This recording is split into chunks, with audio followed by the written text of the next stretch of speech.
O sangue escorreu pelas pernas nuas de Matilde, enquanto a multidão gritava "abominação" na praça de Toulouse.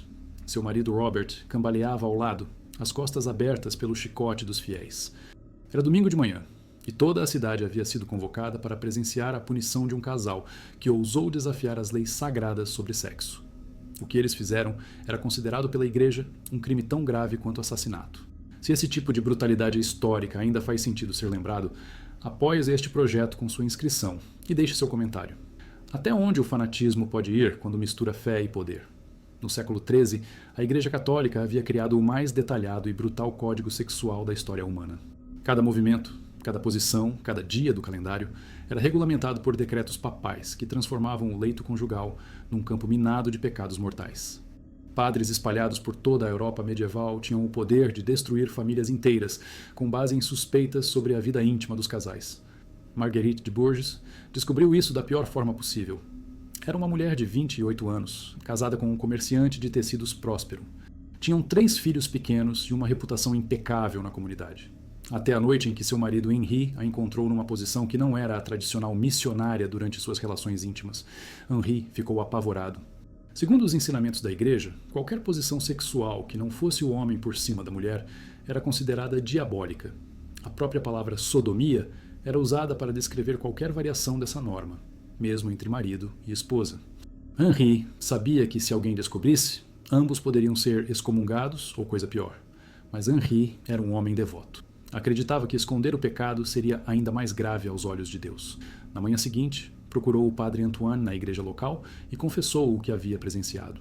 O clérigo ouviu em silêncio, depois determinou que Marguerite deveria passar por uma penitência severa para purificar sua alma.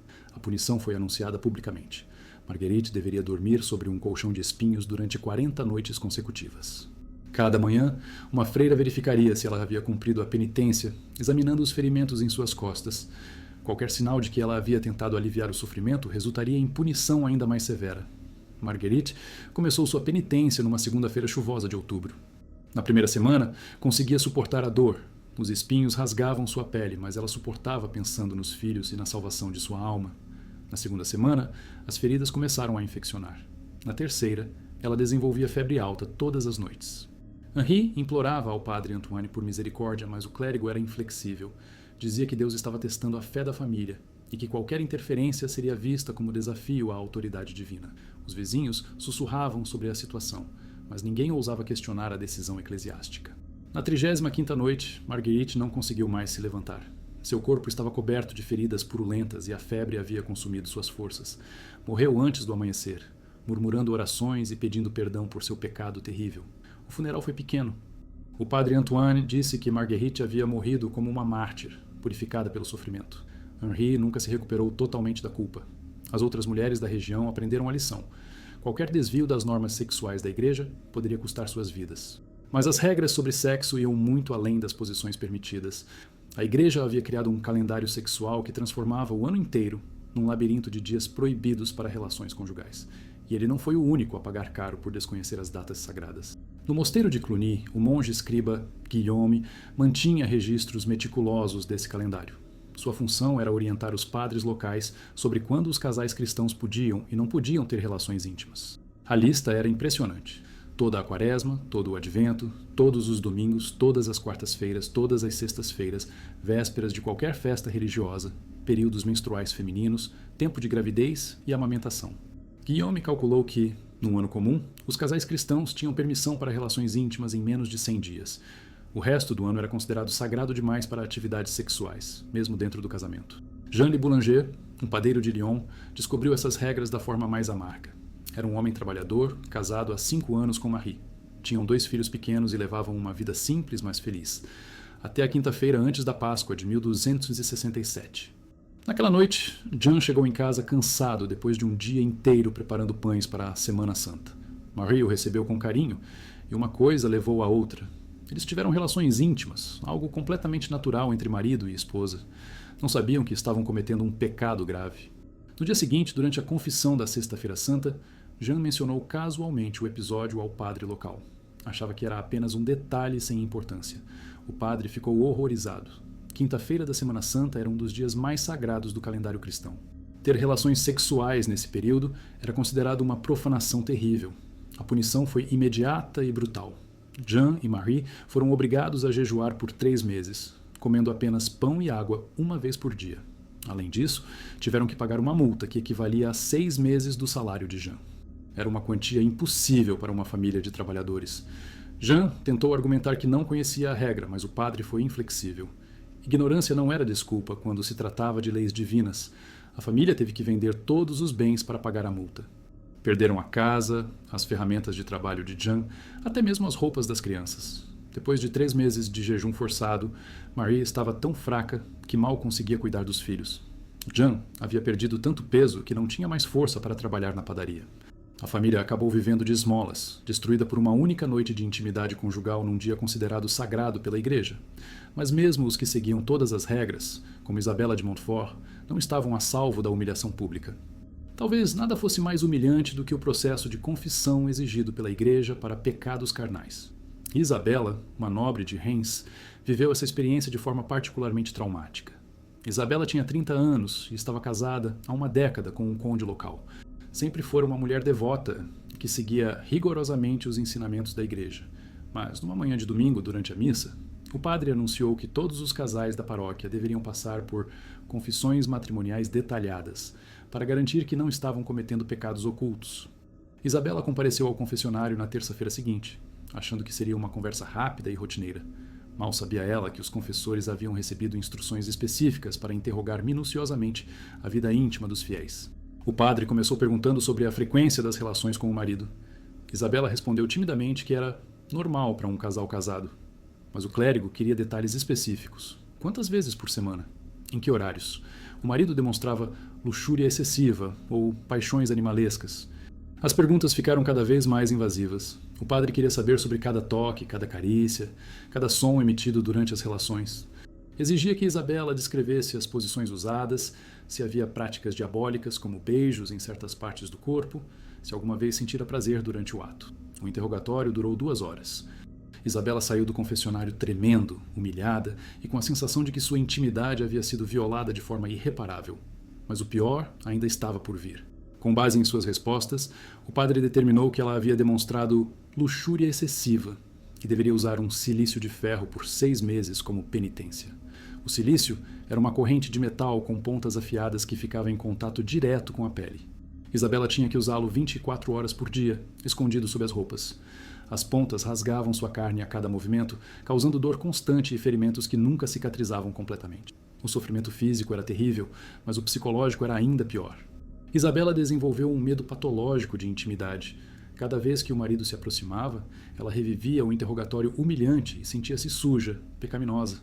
O casamento, que antes era feliz, transformou-se numa fonte de ansiedade e culpa.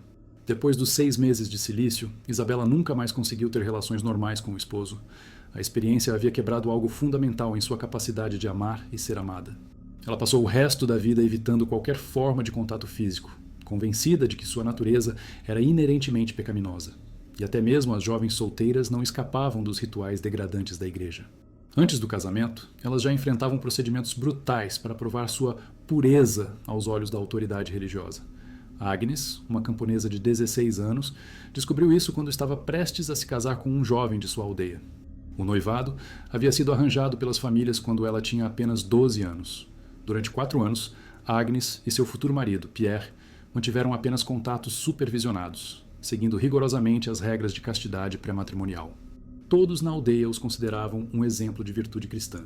2 semanas antes do casamento, Agnes foi convocada para o exame de pureza na igreja local. Era um procedimento obrigatório para todas as noivas, conduzido por freiras e supervisionado por padres. Agnes sabia vagamente que seria examinada, mas não imaginava o que a esperava. O exame aconteceu numa câmara fria nos fundos da igreja.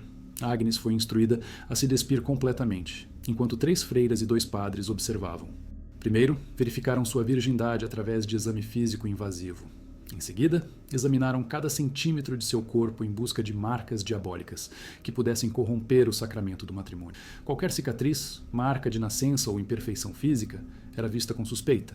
A igreja acreditava que o demônio marcava seus servidores com sinais visíveis, e essas marcas podiam contaminar um casamento cristão.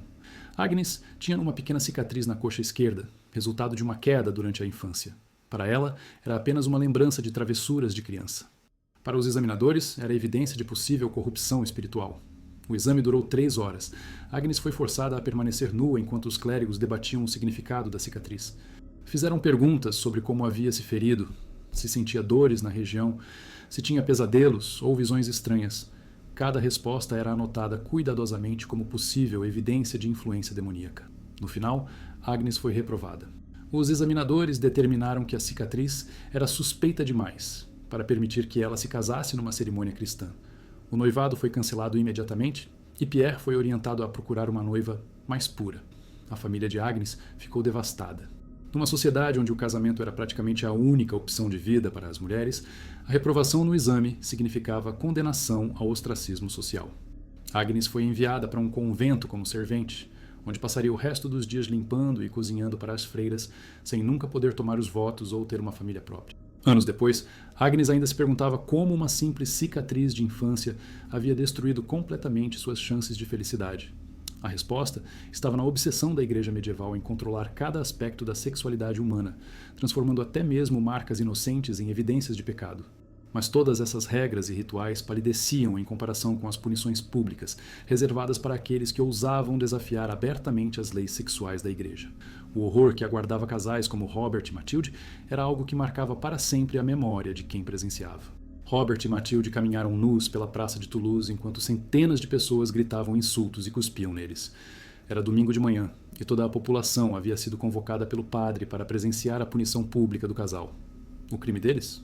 Terem tido relações íntimas durante o período menstrual de Matilde, algo considerado pela igreja uma abominação que contaminava tanto o homem quanto a mulher. A denúncia havia partido de uma vizinha invejosa, que suspeitava do comportamento imoral do casal. Marie Delacroix sempre observava os movimentos dos vizinhos através da janela de sua casa. Notou que Robert havia saído para buscar panos limpos numa época específica do mês e que Matilde parecia evitar a igreja durante alguns dias. Para uma mente treinada pelos ensinamentos da igreja, os sinais eram óbvios. Marie procurou o padre local e relatou suas suspeitas. O clérigo levou a denúncia a sério. Segundo as leis canônicas, ter relações sexuais durante a menstruação era um pecado tão grave quanto o incesto ou a bestialidade. Acreditava-se que o sangue menstrual estava contaminado pelo pecado original de Eva e que qualquer contato sexual nesse período poderia gerar filhos deformados ou possuídos pelo demônio. O padre organizou uma investigação discreta.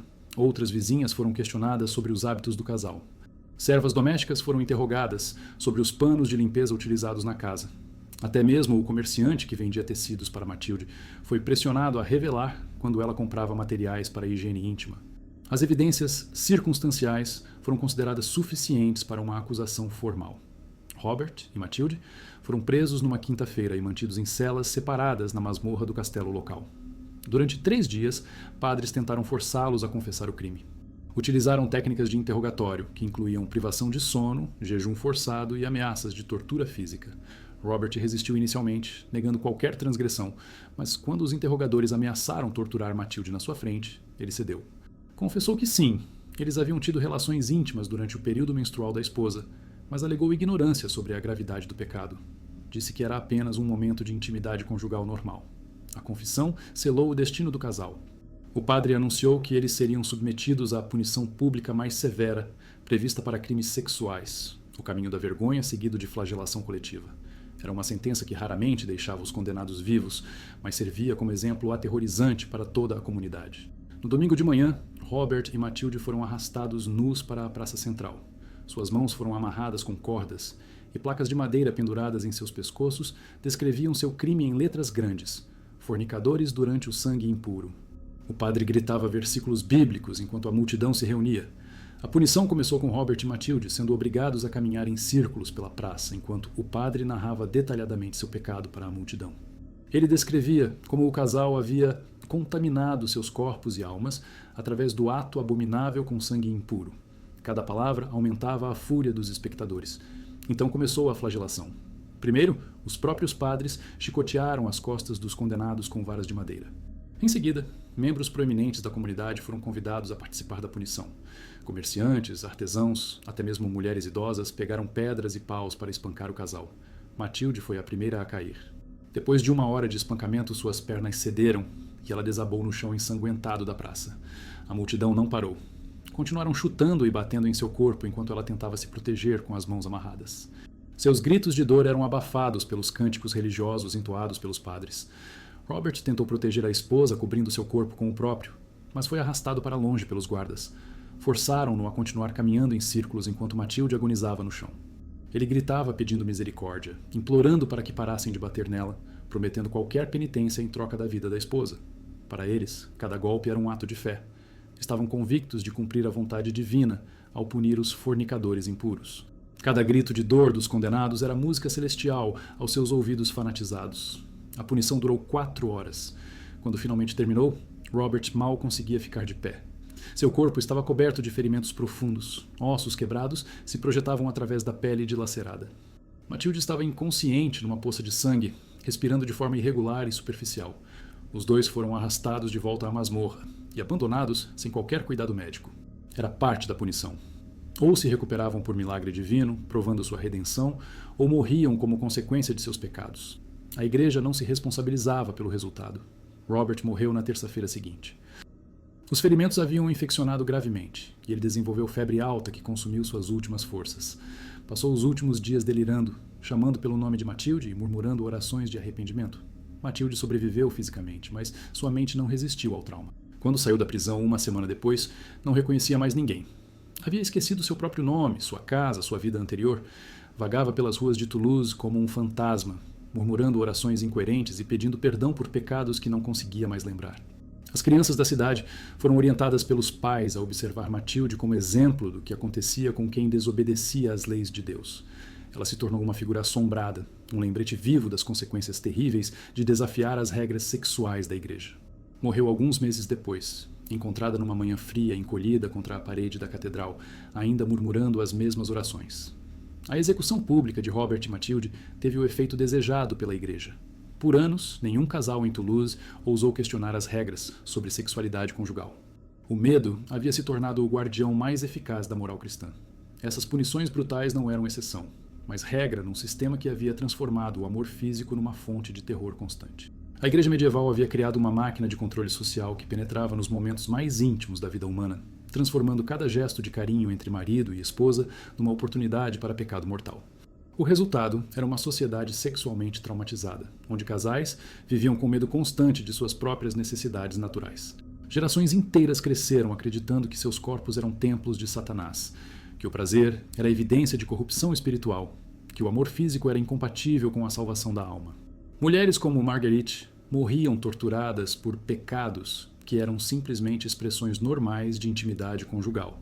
Famílias como a de Jean eram destruídas financeiramente por violarem calendários absurdos que tornavam a vida sexual quase impossível. Jovens como Agnes tinham seus futuros aniquilados por marcas corporais completamente inocentes. E casais como Robert e Matilde pagavam com suas vidas por terem ousado expressar amor num período considerado impuro por leis criadas por homens celibatários que nunca experimentaram as complexidades reais da intimidade humana. 800 anos depois, ainda vivemos com as cicatrizes psicológicas deixadas por essa campanha de terror sexual. A culpa associada ao prazer, a ideia de que o corpo feminino é intrinsecamente pecaminoso, a crença de que a sexualidade precisa ser controlada por autoridades externas, todos esses conceitos tóxicos têm suas raízes nas câmaras de tortura medievais da igreja. Quantos relacionamentos modernos ainda são assombrados pelo fantasma de Marguerite, morrendo sobre espinhos por ter explorado sua própria sexualidade? Quantas mulheres ainda carregam a vergonha de Isabela, humilhada por sentir prazer em seus próprios corpos? Quantos casais ainda vivem calendários de culpa, negando-se intimidade por medo de julgamentos morais que não fazem sentido algum? A história de Robert e Matilde não terminou nas ruas ensanguentadas de Toulouse. Ela continua a ecoar toda vez que alguém transforma o amor em pecado, toda vez que instituições tentam controlar a intimidade alheia, toda vez que o prazer humano é tratado como evidência de corrupção moral. Se essa história mexeu com você, compartilhe-o. Quanto mais pessoas souberem como o controle sexual foi usado como arma de dominação, menos chance essas táticas têm de se repetir com novas máscaras em nossa época.